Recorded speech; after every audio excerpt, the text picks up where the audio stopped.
It's time for the College of Ice with Brian Brosdahl and Steve Panaz.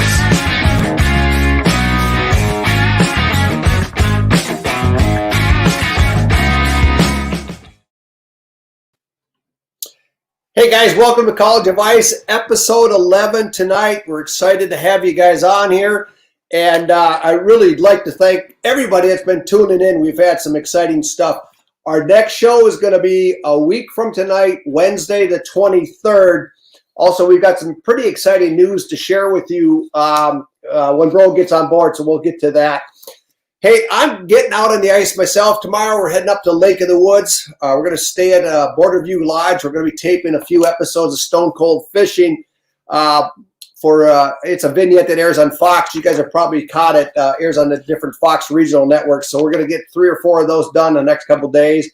And I'm going to bring some walleye home because I want to get them into frying pan. It's been a while since we've had some.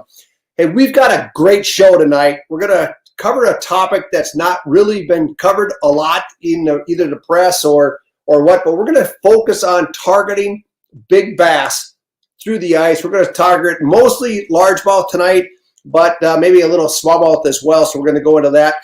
We're also going to cover an important topic, and that's basically how to keep warm on the ice. So we're going to talk ice suits, we're going to talk gloves, we're going to talk boots, and we're really going to look at what are the features that you should be looking for when you're shopping for these sort of things. So, hey, I'd like to bring Bro in. Bro, how you been, man? Hey, good. How's everybody doing out there? That's fun. How was the bite today? I've heard it was a little slow across the state today. It wasn't really good today, but, pressures has been changing so much. Yesterday was really good, and I thought it was going to be slower because we're just coming off a cold front, and yesterday was great. We caught some big fish and had some big ones up to the hole, but so it's changing, but still a lot of fun. Hey, we've got some exciting news to share. How do you want to approach this? Well, guess what, everybody? This has been a lot of fun, but we're going to continue on because of popular demand, and we just love you out there. So we're going to go into January, 4 more episodes, and we're going to call, that push into the cold months of January because we haven't covered enough topics, and we're going to get really in depth, and we're going to answer more questions because we haven't really had a chance. We've got such a busy show, a few less guests, and it's going to be all about you. Hey, Jeff, how you doing? It's about getting you the information you need to have. Hey, Jeff Gustafson, Gussie, Minnesota Gussie. Want to tell you that we're going to go into depth about stuff, and it's going to be all about you. So definitely tune in January, and we're going to be really, really breaking it down. So it's going to be a lot of fun. Fishing for the masses. Fishing for the masses. So some of the big news on this is it's going to start January 6th. It's going to run every Wednesday night through the month of January. Bro, we're going to call this the J term. And so the J term starts, but the next show next week is going to be the same format with 3 guests and a bunch of different topics. But once we move into January, we're going to focus on questions coming from the audience. And we've looked at all the questions that we've had the last 10, 11 episodes, and we've kind of grouped them together. And we want to talk about topics that have been perennial questions from all our audience. So that's what we're going to do. So January 6th, we're going to start the J term of College of Ice, guys. So we hope you join us. Hey, we need to congratulate Jared Ellison for winning the Frabill prize pack. All right. Woo! Woo! Yeah, it includes the Frabill mug. And so we're going to give another one of these away tonight, bro. So you get a chance to win a tip-up and one of these College of Ice mugs for Mammoth Coolers and, an Edge tackle box and everything. So how do people that are tuning in tonight, how are they going to win? Just like or share this episode. Drop us your questions or comments and locations where you're at and how's your ice, and you're in to win. That's really cool. So I love giving away these prizes at the end of the show. They're just so much fun. And Lauren, thanks for checking in with us. Great prizes. So, bro, I want to talk about a topic that's probably a little too in depth for guys that are not guides like yourself, but Rumor has it you've used a technique called dummy holes. What is a dummy hole? Well, dummy holes is setting the stage to leave somebody that's trying to find your spot. What I've done is I've gone away from the clients as they're hammering fish, if they're hammering fish, and then I've drilled out areas because I know the next day we got fresh tracks, we got fresh snow, and we got tracks going to some really good spots. And so I've actually spent like a half hour and made this big, intricate set of dummy holes, and it worked because I had some really good clients. Kirk and Ron, they were up, and we're cruising to the spot. And lo and behold, a couple of trucks came up behind me and passed me, and they're racing right to the spot, and which are the dummy holes. So I start revving up, and I start chasing, and they race. They get there, they start putting their stuff around. The guy gets up, and he's just standing there like this, and I got all this stuff over, and I go, okay, you can have it, right? And we kind of act like we didn't know what we were doing. We crept over to a spot and just pounded giant perch, and they're halfway up the ice. So drop it down, get them. We only had a couple holes there, so we stayed in our same track. So my clients know I'm very paranoid, and now they're believers, and it worked. Dummy holes. That's a great idea. I've run into that myself. I was in an actual fishing tournament one time, and this is pre GPS days, and so I drilled 2 holes next to each other so I could find my spot. And the next morning I got there, and one of the other competitors beat me to the spot, and he actually ended up taking second in the tournament out of the holes that I was hoping to fish myself. But insane. Hey, one of the topics I wanted to cover tonight was targeting bass through the ice. I know you've caught some giants through the ice. You were showing us some pictures just the other day of what you and Nick caught, and you've had some giant fish up in that 22, 23-inch range through the ice, which is really cool. But let's start early season. What do you look for in terms of locations, and what are you using for baits? And then I'm going to share what I'd like to do. Well, what I like to look at is areas you're going to find bass in the summertime, big, expansive weed beds. And we all know what they look like. They come to the surface. Coontail, northern milfoil, Eurasian water milfoil. Cabbage. Maybe not on the edge of the pads. You want soft bottom areas surrounded by hard. They're just going to gravitate towards it in any depressions. But when I'm targeting them, I'm using live bait rigs, but I'm taking like a buckshot flutter spoon, a glow shot, so you put the light stick in there. But you notice I got something strange on there. I got a G-Finesse Stinger. And what that is, it's big, it's sharp, and I can put a golden shiner on there or a ton of maggots, and I've got a hook that's going to hold anything. But I've seen that hook. I've seen a hook that size on Wicked Tuna. I mean, and this skirt's kind of messed up, but I like to use that with a bunch of maggots on it. Another Northland glow shot, and then also I like using these little punch jig hooks and jigs. Yeah. They got that super sharp, strong hook that steelhead use. And so you load it up with maggots, drop it down, or the actual punch fly itself, which is great for bass, but not. Another thing too is when you're using live bait, they make these micro wide gaps for ice fishing, the Gamakatsu ones. Now you see that wide gap, put a shiner on that or on the octopus circle hook. I don't want them to swallow it because I'm not eating bass. I mean, I'll eat a couple perch or a walleye, but I ain't eating bass. So that's basically what I'm using. And, with little color changes, even an eyeball spoon, sometimes like smallies like red and pink glow. So an eyeball spoon loaded with maggots is really good bait. I agree with you on the soft bottoms part. And one of the keys, I think, is when you look at water clarity will help you determine how deep the weeds are going to go.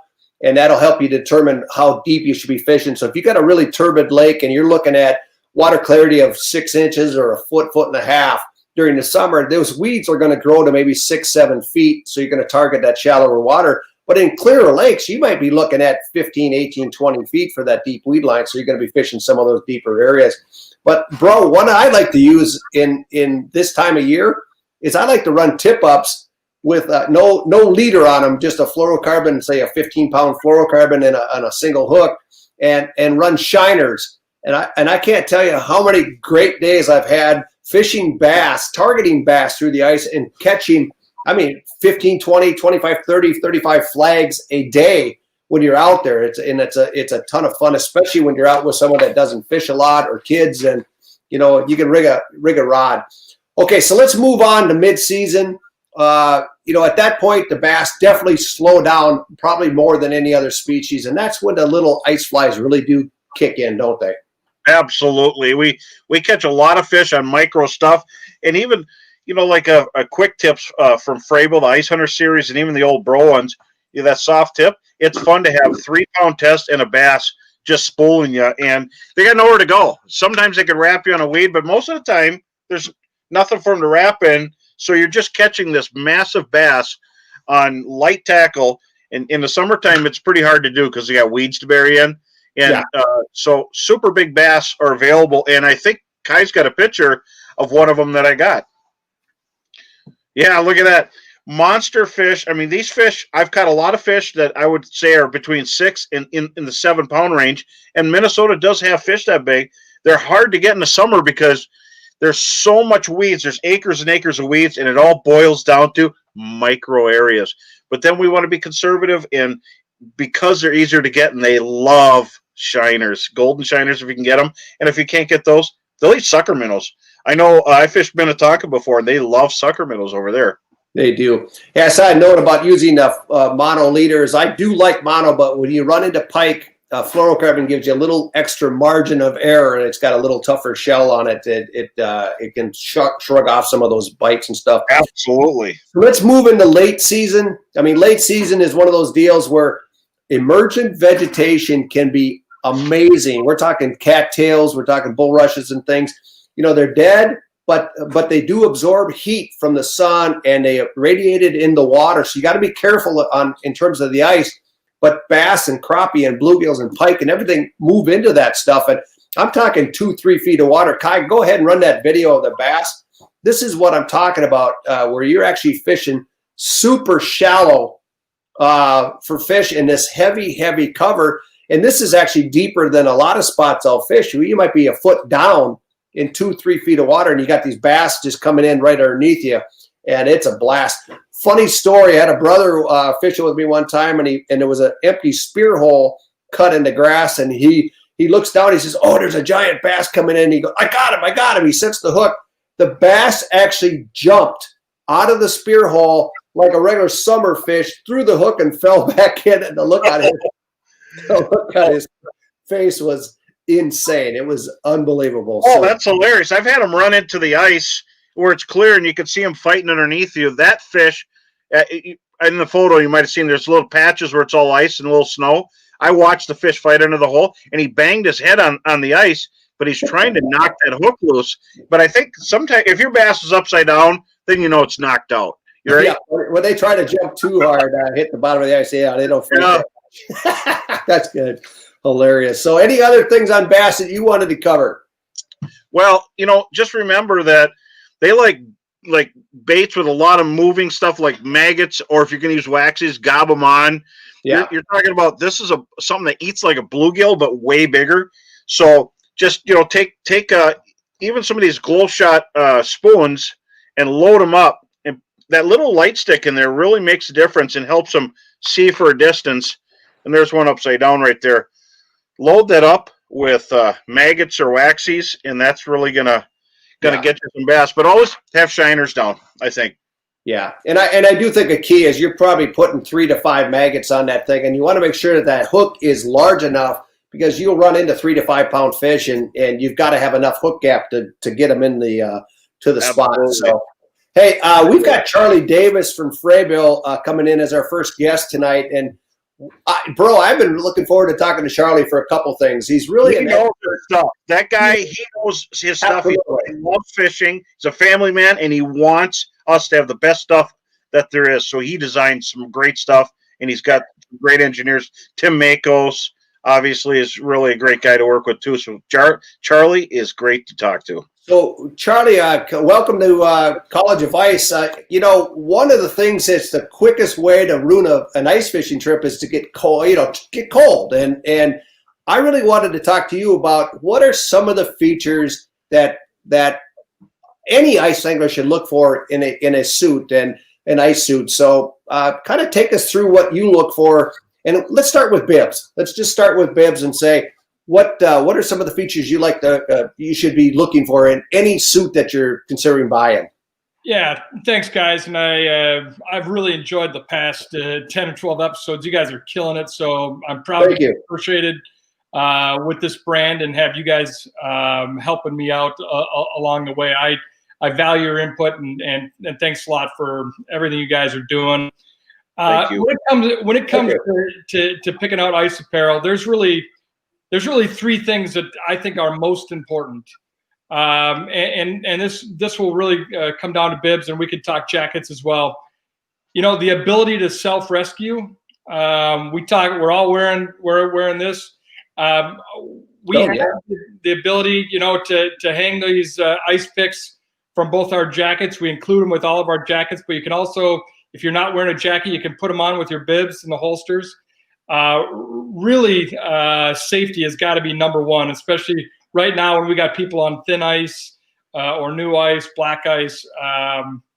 Safety has got to be the number one priority. And getting out of the water, I can't stress enough, has got to be, that's your biggest chance for safety is these ice picks and getting yourself out of the water.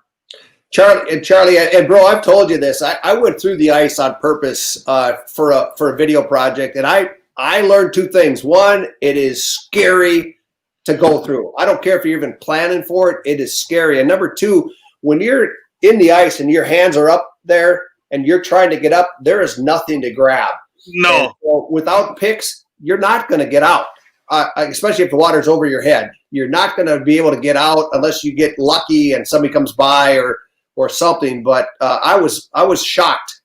So, I was there. I was watching. It was after dark, which is even more scary. And so I was there drinking a coffee watching. It was really something. I was scared for you. Yeah, we're drinking a coffee.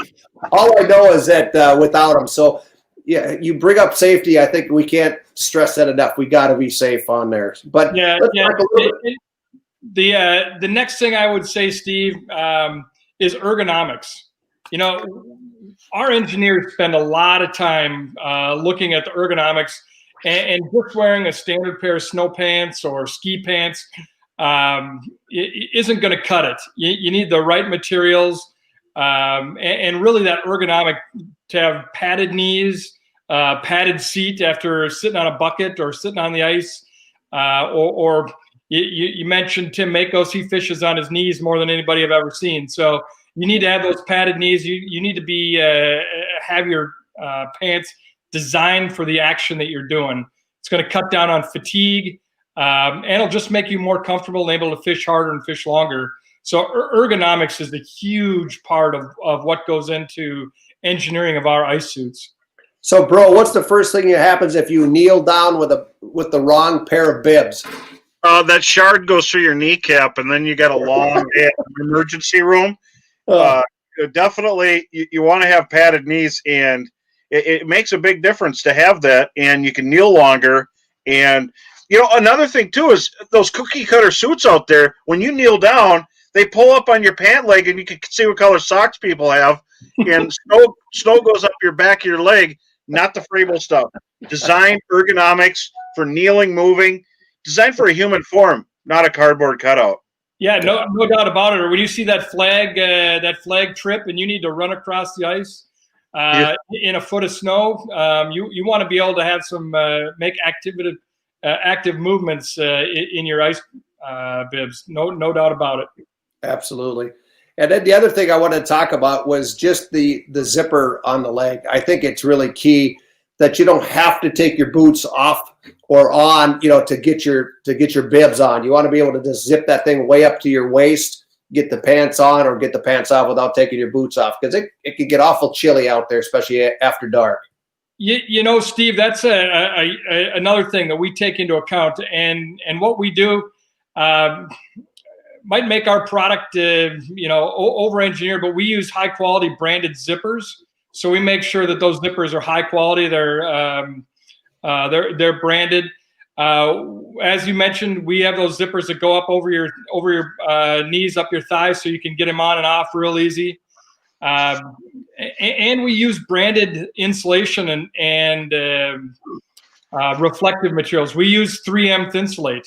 It's more expensive, but it's better. It keeps you warmer.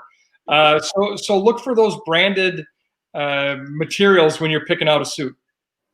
Hey, bro, I think we'd agree. I think you wear the bibs more than you wear the jacket, at least day in and day out. I know it's true for me.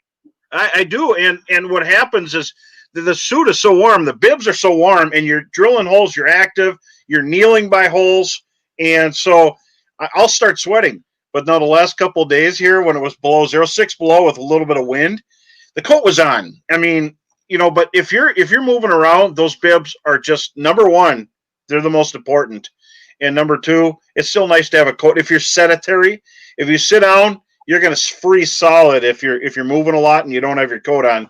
So it's key to start with a good set of bibs, and these are the best in the business. They just are.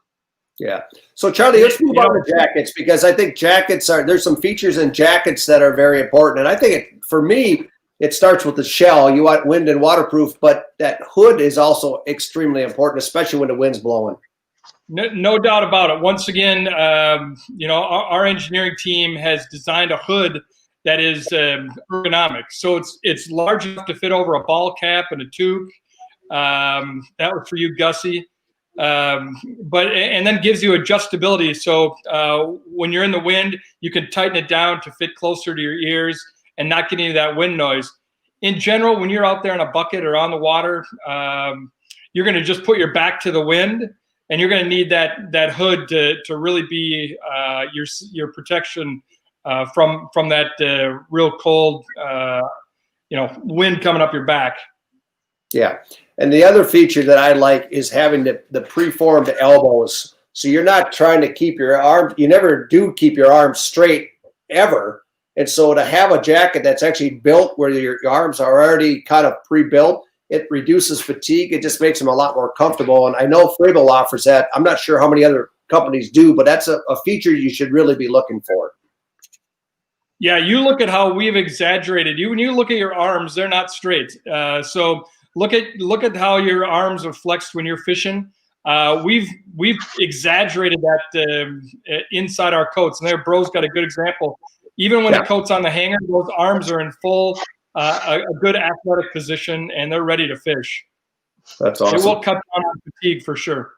So I want to move over to shelters for a couple of reasons, because there's a lot of different types of insulation out there. There's non-insulated ones, which I think we all agree is non-insulated ones are kind of tough because you can get frost and you can get condensation. So I really recommend at least to have an insulated roof. But tell us the difference between a welded insulation and maybe just your typical, I'm not even sure what you call it, the quilted insulation. Yeah, no, yeah, it's for those of you guys that don't know, and we haven't mentioned it, Frabill's been a brand. We've been in business for 81 years, and we are a trusted gear brand. And we've been in ice shelters since 1985, so 35 years of making shelters.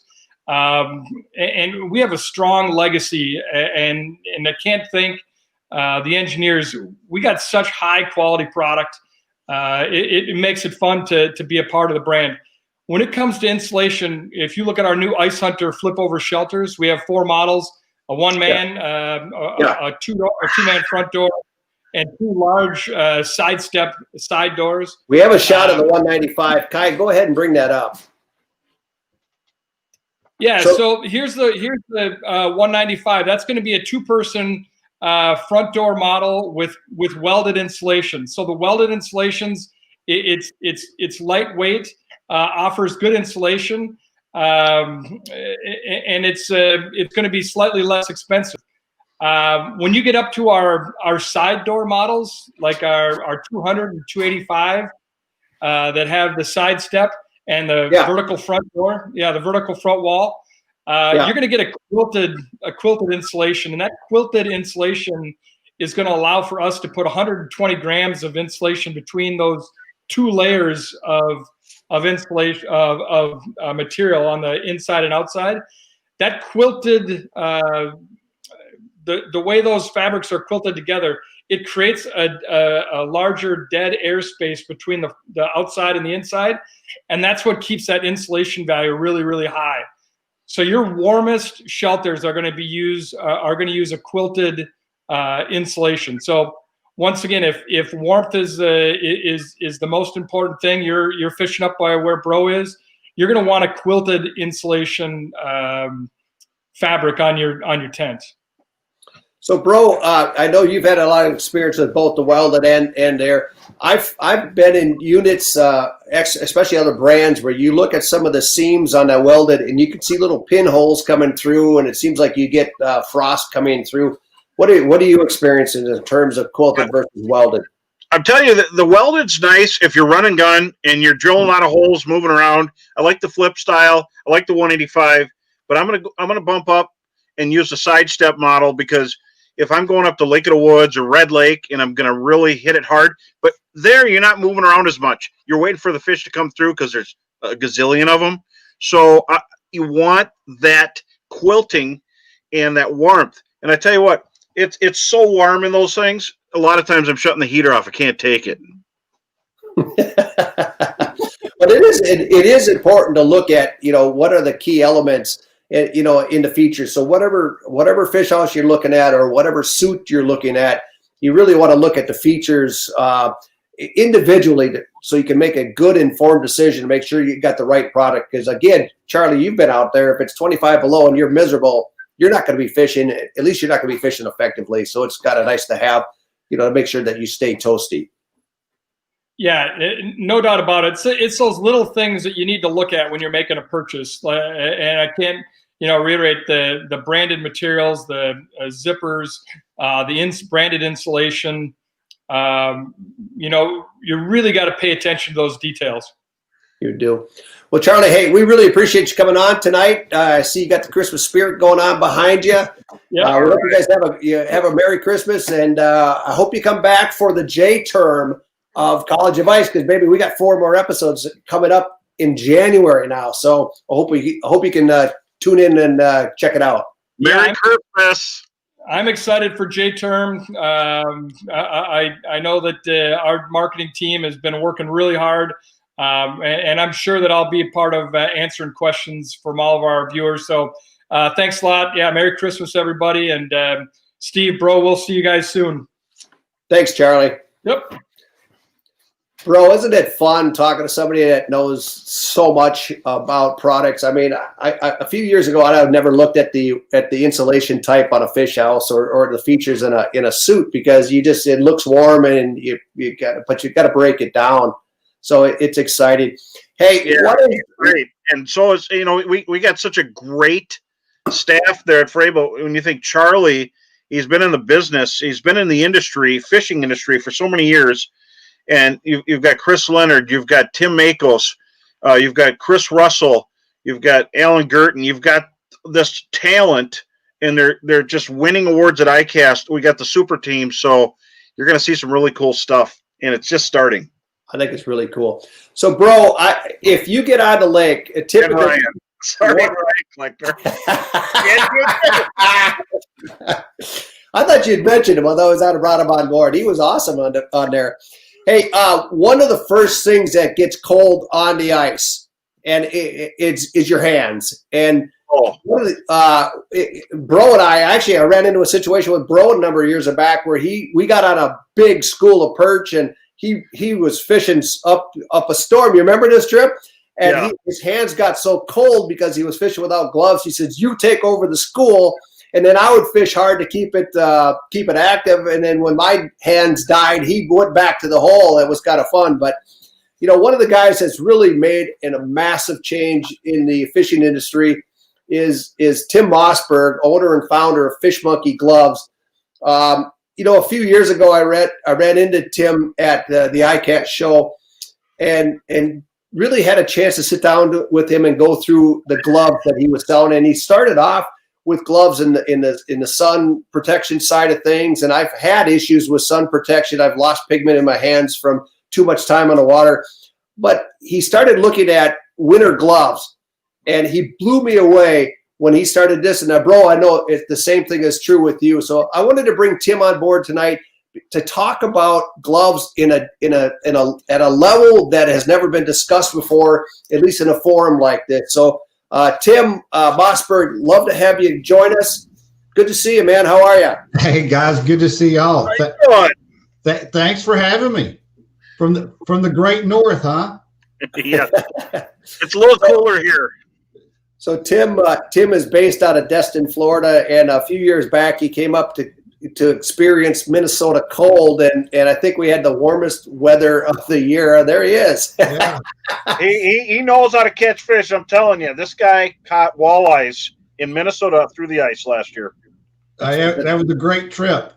-1. I think that was the coldest weather I've ever been in. It probably was.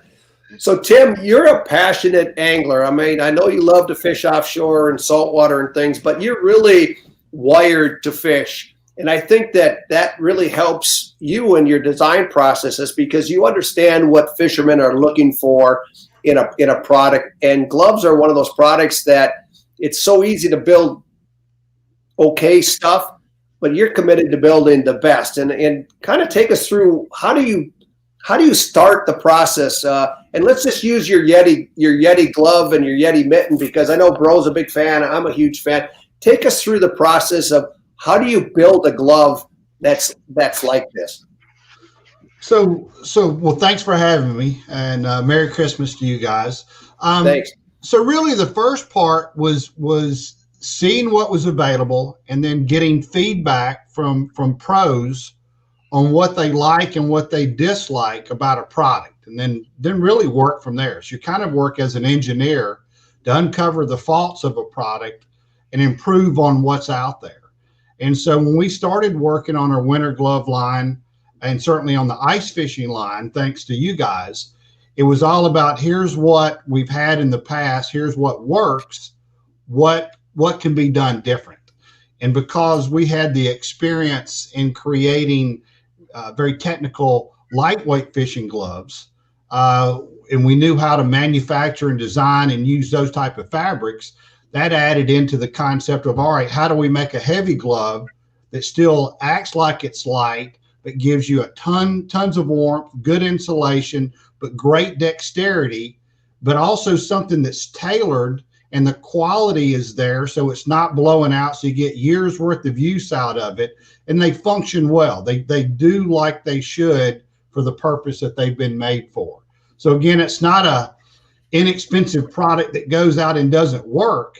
It's an extremely well-engineered product that works well day in, day out in all these different environments.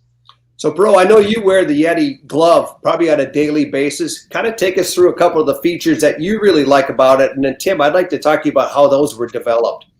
Well, I like the grams of insulate here hold off 30 below zero, but this palm with this goat's leather palm here is really nice. It's articulate, and the fingers I can hold a fishing pole, and you'll see here, I just like the articulation of it. I can actually press it, and I can cup it and fish, and you can do normal things, but where the rubber hits the road, this thing's just dynamic for keeping you warm.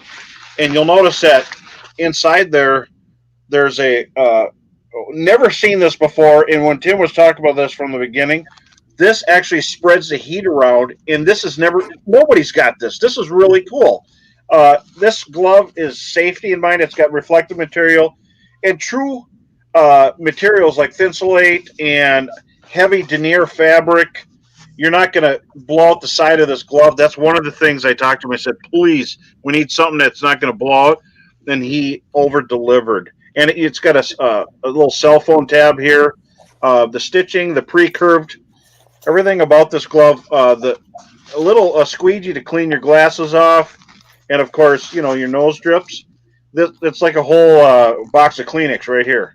So don't wear Bro's gloves. Yeah, don't ever wear Bro's gloves. But Tim, I mean, even take us through the finger designs. I mean, little simple thing, and we were just talking to Charlie about preformed elbows on the suits. But if you look at the glove, you can see the preformed. That's something that I probably wouldn't have thought about in purchasing a glove. But take us through kind of why do you do that, and what was the genesis of, building in this type of articulation? Yeah, so the concept is, your hand's not straight, especially when you're fishing or holding something. You've always got a natural curve to it, kind of like what Charlie was talking about with your arms. You have a natural curve. So part of the idea is make the glove less restrictive. So put it in a natural state, as it's going to be the bulk of the time when you're using the glove. So we do a pre-curved finger that's made into the glove, like you guys pointed out. So again, you're not fighting the glove when you're grasping onto the rod or bringing the fish in or doing tasks around your ice house. Your hand's already pre-curved for that, or even your snow machine or your four-wheeler, etc. So you're not fighting that part of it. So that was a big advantage that we added to our product, is just give that articulation already within the fingers to make it work easier. Another big factor is we didn't want the bulk of the heavy insulation. So like Bro pointed out, we came up with this concept of using the thermoconductive liner, which is a process that's used in the better outerwear industry, but it's not been used in the glove business. So we found that we could reduce the amount of heavy insulation. We use Thinsulate as our brand for insulation, but we can reduce the amount of the bulk insulation that you have to use, which takes away all the dexterity, and replace it with a thermoconductive liner, which actually makes your hand work less to stay warm because it retains the heat from your hand and circulates it throughout the glove. So now you've got less insulation, less bulk, greater dexterity, and actually at the same time more warmth than you're going to get from a traditional glove of similar type weight. So Tim, you're using 350 grams of Thinsulate on the back of the glove, and you got 100 in the front of the glove? 150 in the front. Is that pretty typical to vary it that much, at least in other gloves in the market? It is. It's standard because, again, you want the grip function and the dexterity built into the palm. So you typically are going to go a lighter weight insulation in the palm versus the back of the hand. So what's the difference between goat leather and, say, pig or beef or cow? I mean, what's the differences in characteristics between these types of leathers, and why did you go with goat leather? So a goat leather is a more supple leather. It's softer. It stays softer during use. If it's wet or cold, it doesn't get as rigid as a cow leather would be, which is your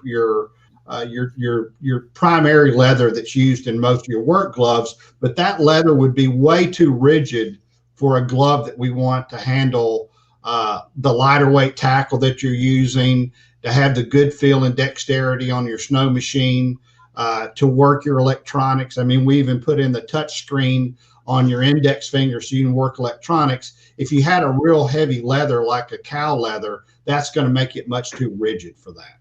And it seems like it offers a really solid grip on gear too. So, and what is on the fleece material is what is the actual material that transmits and retains the heat? So it's a ceramic dust that's actually impregnated into the fabric and creates the striping that you see inside. And the ceramic dust works like a rock does to a fire. It captures and holds that heat for a period of time. So it's capturing that warmth already in your hand and just transferring that and holding it within the ceramic dust. Okay. Hey, I wanted to move on to the woolly glove. And I know this is about as old school as you can get, is to have a wool glove that's half finger. And I know you guys make a full finger as well, but kind of take us through this glove, because I've worn wool gloves my entire life and none of them perform like this. It seems like the material is more durable. It's a tighter weave or something. Kind of take us through this glove and what did you build into a perennial favorite, and why is it so functional? Right. So the concept of the wool, as you know, if it's wet, it still retains the body heat. It sheds water quick, so it's not going to hold water as some of the other type cotton or synthetic gloves would be. But what we actually do is a wool combination with a nylon blend. The nylon holds the fabrics together, so it makes the glove more durable and also a little more stretchy, so it's more form-fitting. So the glove itself is knit like a sock would be. So that's where you get the stretch and the nice fit. And the nylon just makes the glove fit tighter and last longer as far as in the fabrics. But really the main difference is we put the synthetic leather palm on the glove. And we initially did that to really protect the palm of the glove because that's what wears out the quickest in a fabric glove or a knit glove like this. But by putting the palm in there, it made the glove last longer. But then also we found that it gave it a lot better grip and a lot better control. And also it firmed up that fabric. So now instead of having a glove that slides around slippery in your palm, the whole palm is a firmer piece, which operates much better in a casting or a rod management or a boat driving situation because your hands aren't all squirrely. Yeah. On the inside. So Tim, I know you've really grown a lot in the last several years. What are some of the retail outlets that carry your product right now? And where else can they find them online? So Bass Pro and Cabela's is a big dealer or partner with us, especially on our winter glove side. Shields is a great dealer for us. Reed's, L&M, all of those type of guys up north. We've really been fortunate that our northern stores have really come on board strong with us the last couple of years in our winter programs. And certainly the help of you guys getting the brand name and the brand and the concept out there has helped. But also we've just focused so aggressively on making a high quality product that the consumer can feel good about when they're making an investment in a product like this. And then they're going to use it year after year after year. And we stand behind every one of our products 100%. So we know that there's going to be a failure every once in a while out there, but we like to let our dealers and our customers know we've warranted that product 100%. So if there's ever anything that goes wrong, we stand behind the quality that we're putting out. It's just you have to experience the glove to really understand what the difference is. I mean, it is incredible. Tim, hey, thank you so much for joining us tonight. As I always say, guys, warm hands work, and if your hands aren't warm, you're not catching fish the way you should be. Well, and one more thing before we go, I gotta say that I got a pair of the Stealth Dry Tech in the fall when I was using live bait in 20-degree weather, and nothing is worse than slimy hands out there. You don't have to take these on the bait hooks, and I've been using them on the ice. They're not good for super cold weather, but for everything else, you're running around, you're in your house, whatever. You never have to take them off. They're just amazing, and it's like a rain suit for your hand. I'm impressed, and I know we can't have too many of anything, but I still use these even now. If it gets below zero, that's what I got my Yetis for, right? But you get them 20, 30-degree days, I ain't gonna get no cracked thumbs or anything. These things are phenomenal, and they're great. You can cast rods with them, and they're great for around, that not super cold stuff, but I absolutely love these. And that's the Stealth Dry Tech. Look them up. Hey, Tim, when Bro and I were taping Lake Commandos last fall, he was actually reaching into the bait bucket to grab the minnows out with the gloves on. So he's telling the truth. I like to chew on their tails too. Yeah, that's the good thing is having them well tested in every environment. So we try to make sure they can kind of go to the extreme. So that's good news. Good to hear.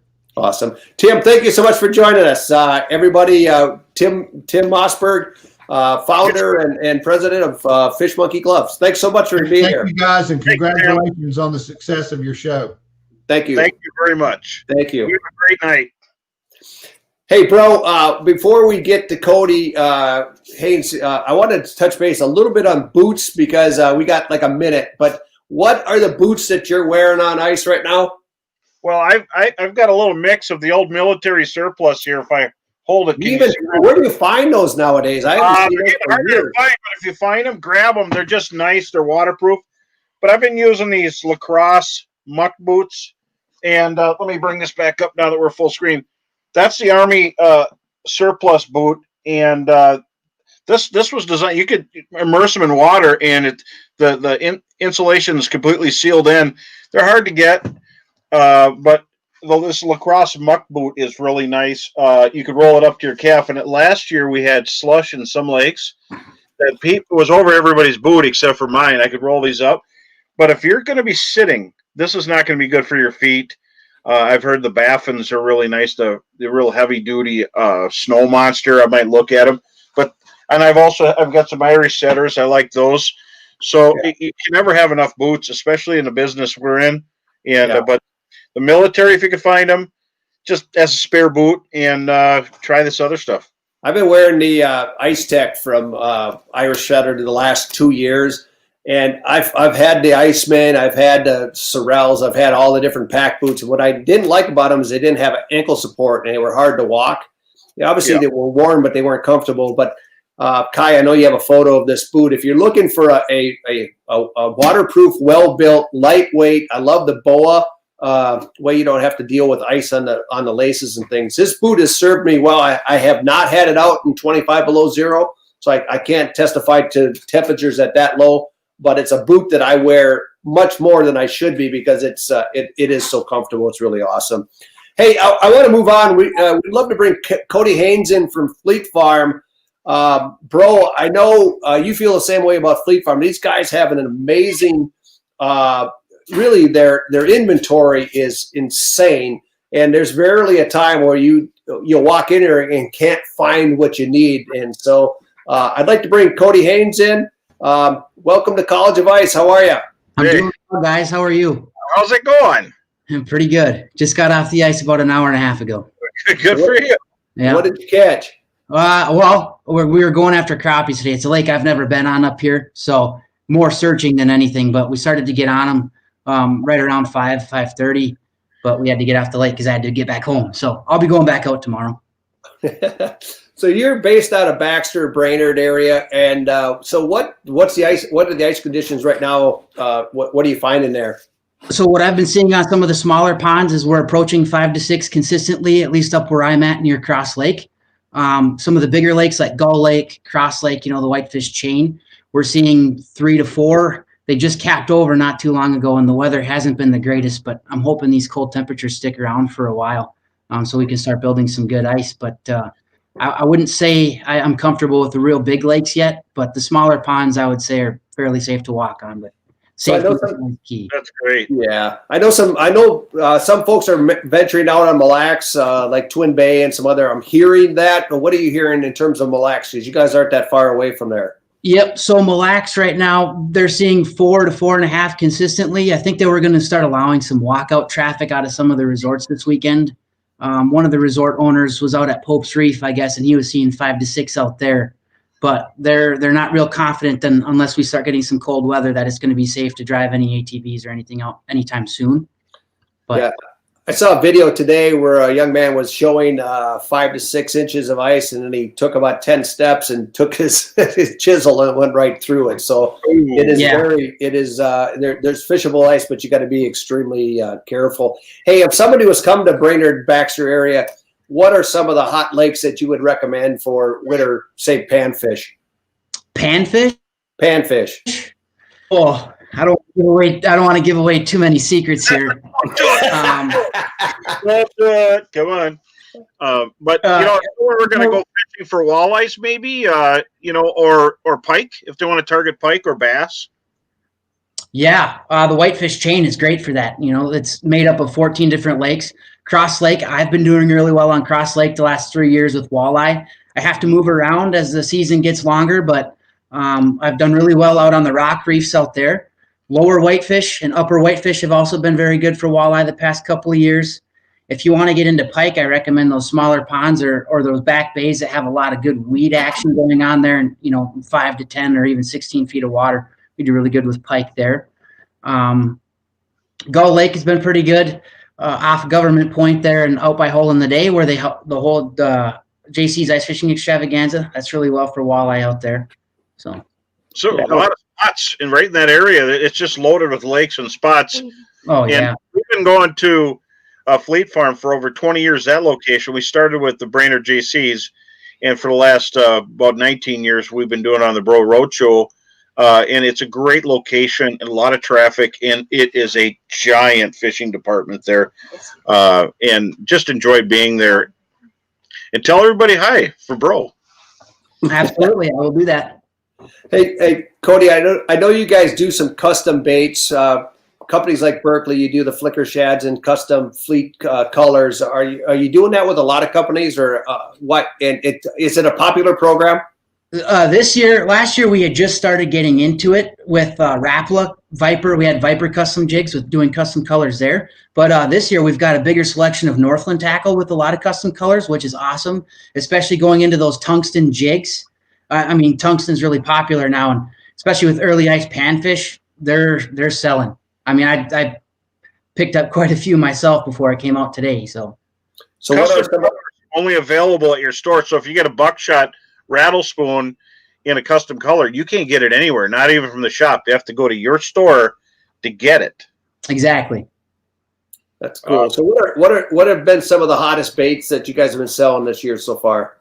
So far, we've been selling a lot of flutter spoons, a lot of buckshots, but we've always sold lots. But as far as panfish are concerned, a lot of people are focused on panfish right now in our area anyway. So we've been selling a lot of the tungsten jigs. Not a lot of synthetic baits yet, but we're still early in the season, and I think people are still getting out there, a little hesitant to get on the ice. So Yeah. I would say our most popular are probably the tungsten, and people are stocking up on the buckshot lures right now too. Awesome. So you've got an ice fishing catalog that's out with a number of specials. What are some of the best deals that you guys have going on right now? And if somebody didn't get one in the mail, how do they get their hands on one of the catalogs? Yeah, so if you didn't get one in the mail, what you can do is you can send in your address or your zip code to the store and we can mail you one. Otherwise, when you walk into the store, we've got them up front. So when you grab that catalog, on the bottom right corner, as far as deals are concerned, there's a little plastic card, and that card is a $10 off any $50 purchase. So in addition to that, if you're thinking about getting on the lake soon, starting on the 26th, Fleet Farm is also running a 12% off store-wide. And the only fishing brand that I'm aware of that's excluded from that is Striker Ice. So if you want to get in and stock up on your tackle, your fray bill gear, I'd swing in around the 26th when everything's 12% off. That's a great price. Hey, I have one complaint about Fleet Farm. You got to reduce the size of the snack area because it's there's just too many in there, and I'm wasting good tackle money on snacks. I don't know, bro. I know you do the same thing. So it's Yeah, definitely. If there's any jerky or any kind of pretzels, that's guaranteed going up in the truck. You know what I'm saying? yeah. See, we set it up nicely in our store too, because in order to get to sporting goods, you got to walk right by candy. So Yeah, that's planned. I think they had a picture of Bro and Steve up there going, yeah, here's our typical consumers. Put some almonds, some nuts, and a lot of candy out front. We'll get They them. do have us all figured out, don't they? They do, absolutely. That's great. Well, Cody, I won't keep you tonight. Thank you so much for joining us. Thanks for coming on. I appreciate it.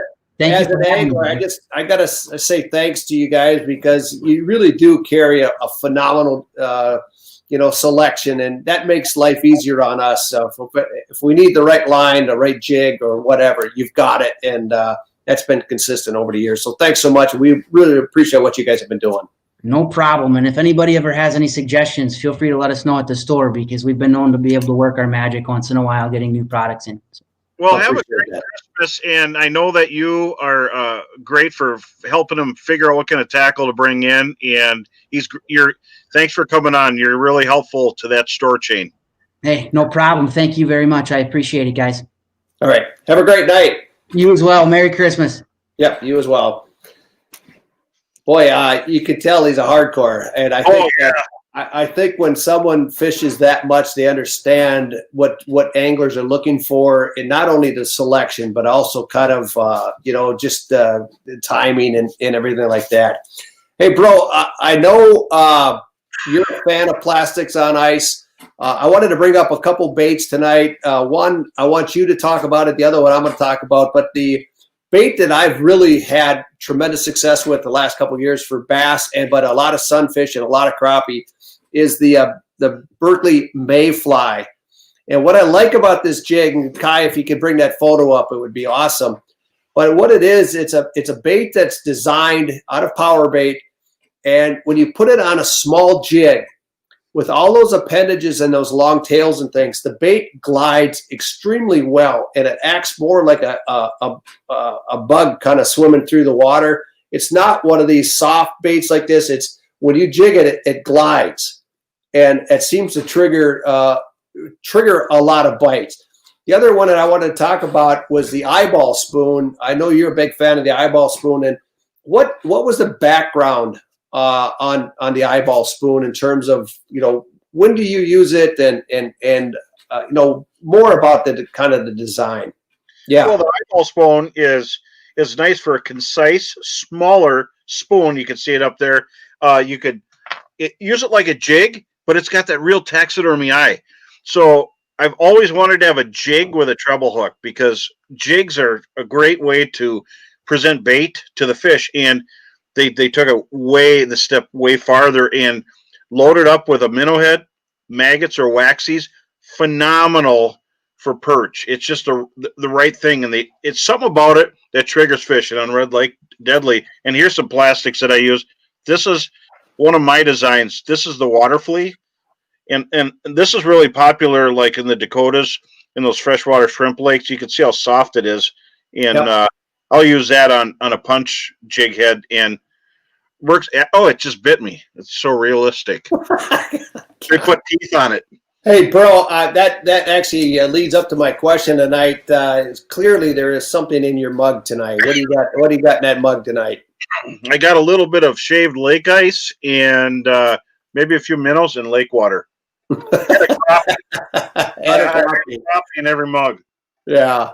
So, hey, we do have to give away a Frabill prize pack tonight. But before we do that, and here's what you guys can win tonight with the spinning reel and the tip up. And Kendra just last week sent us a picture of the big pike she was catching on it. So like and share and keep dropping us questions. I have to tell you guys that we so appreciate the interaction that we get the chance to have. And one of the things I'm excited about is as we go into the J term with College of Ice, not next week, but after that, is the opportunity to really set up time so we can do more question and answers and have one-on-one with you guys that are tuning in. That's really awesome. Hey, we've got a great show coming up next Wednesday. We're going to go really in depth. We're going to talk about whitefish and tullibees. We got Frabill Pro Dale Strosham, who guides for them out of Green Bay and has been for a number of years. So we'll go for that. We're also going to talk a lot about Clearwater walleyes. Bro, I know that's a big fan. That's a favorite subject of mine as well. And guys that are fishing, lakes like Cass and Winnie and Leech and others are really going to want to tune in on this, because it's a different fishery than a lot of the lakes that we're also targeting during the summer. And another favorite topic of mine, Bro does not like pike. Just so you guys know, Bro, do you like pike? No. All right, no. So you can just sit back and listen. But next week we're going to. If they're over 10 pounds, they're a different animal. That's true. That's true. So if they're big snakes, then we'll play with them. But if they're little ones, shake them off. But late in the season, bodies of water like Lake of the Woods and others produce some absolute mammoth pike. And we're going to talk about how to target big fish with both live bait and dead bait and really go into it. So next week will be a great show. So I'm looking forward to it. Bro, we need to pick a winner tonight. Oh, yeah. How about we go off air for just a second or two? Well, they had a question if Northland's going to be making the little skeleton minnow, and they will. They're just revamping, and they're going to come out as a pre-rig. But that's, you talk to Matt Straw, you talk to a lot of the in-fisherman guys, that's their favorite. And Nick Linder, that's his favorite plastic right there, because it's a soft plastic. And the skeleton minnow is a bloodworm imitation, but we already had a bloodworm, so we had to call it a skeleton minnow. So, just a play on words. But definitely they do great questions, by the way.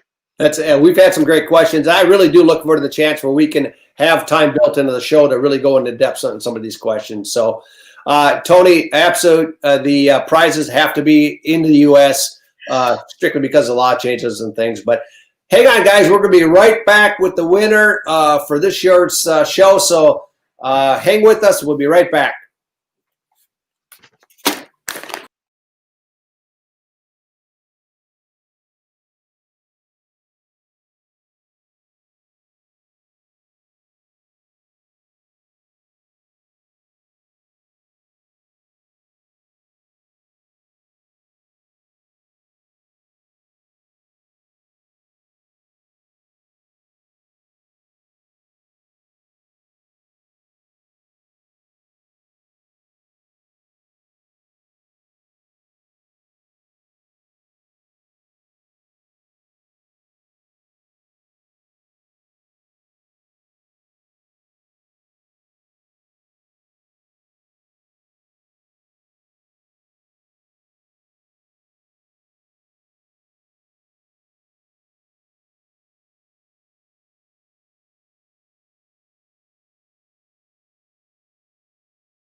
Oh, we got it. We figured it out.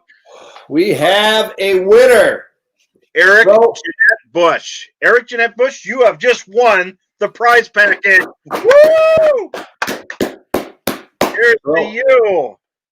A resident of New York. New York. Has some great fisheries out there. So congratulations. And again, everybody, thank you so much for joining us. We are not going to have a show this Sunday, but we will have a show next Wednesday. And then we're going to go into J-term right after the holidays. So everybody, if we don't talk to you before, Merry Christmas, but we hope you join us next Wednesday, just a couple days before. See you Wednesday. Hey, and bro, one other thing. I'd like to wish my wife of 26 years happy anniversary. Happy anniversary to both of you. Congratulations. When Karen worked in Fish, and it was funny, Al Linder came up at the wedding. He said, way to screw up the best weekend of ice fishing. No, it's been wonderful. Anyway, thanks for joining us. We'll see you next Wednesday on College of Ice. Be safe.